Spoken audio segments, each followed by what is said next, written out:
presented by Mathli Express Music.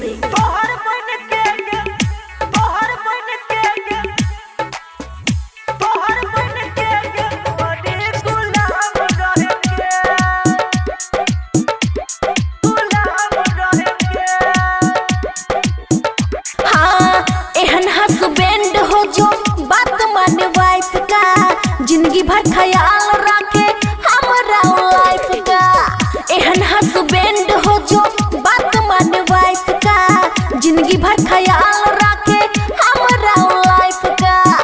बाकी हमार problem तमाम रहेगा, तमाम रहेगा, तमाम रहेगा, समझे।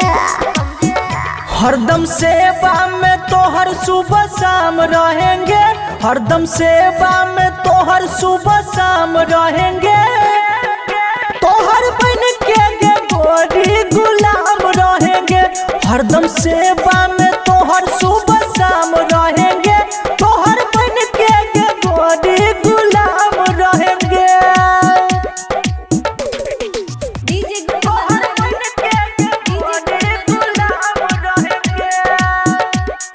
खुशी रिकॉर्डिंग स्टूडियो बलुआहा।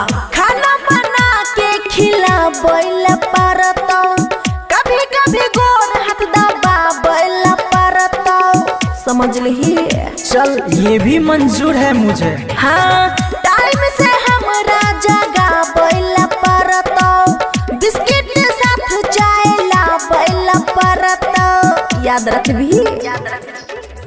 2000 डर लिखले के जान, नहीं ऐसन भतार मिला तो एते कोई नहीं करतो ये हसान। वो भरलो द प्यार मिला तो हमरा संगे तनियो आराम मिलेगा, आराम मिलेगा, आराम मिलेगा। हरदम सेवा में तोहर सुबह शाम रहेंगे, हरदम सेवा में तोहर सुबह शाम रहेंगे। तोहर बन के गे गोरी गुलाम रहेंगे, हरदम सेवा में तोहर सुबह शाम रहेंगे। तोहर बन के गे गोरी गुलाम रहेंगे। तोहर बन के गे गोरी गुलाम रहेंगे। खुशी रिकॉर्डिंग स्टूडियो बलुआहा। फ्लिपकार्ट से ऑर्डर, घूमा हर हफ्ता नेपाल के बॉर्डर। हमार फैशन कुछ अलग छे। ठीक है अच्छा। हाँ पति के पत्नी के करे परतो आदर, रोजे बिछावे परतो बेड हपे चादर, समझ ली कान खोल के। हवा पुरुबा के कोई भी के जान, कूलर एसी भूल जाई भी। अमन अमर जित पे गाई ध्यान, गुलाब जना खिल जाई भी।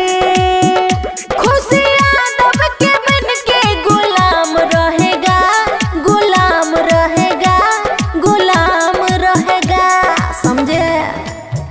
हरदम सेवा में तोहर सुबह शाम रहेंगे, हरदम सेवा में तोहर सुबह शाम रहेंगे। तोहर बन के गे गोरी गुलाम रहेंगे, हरदम सेवा में तोहर सुबह शाम रहेंगे। तोहर बन के गे गोरी गुलाम रहेंगे। खुशी रिकॉर्डिंग स्टूडियो बलुआहा।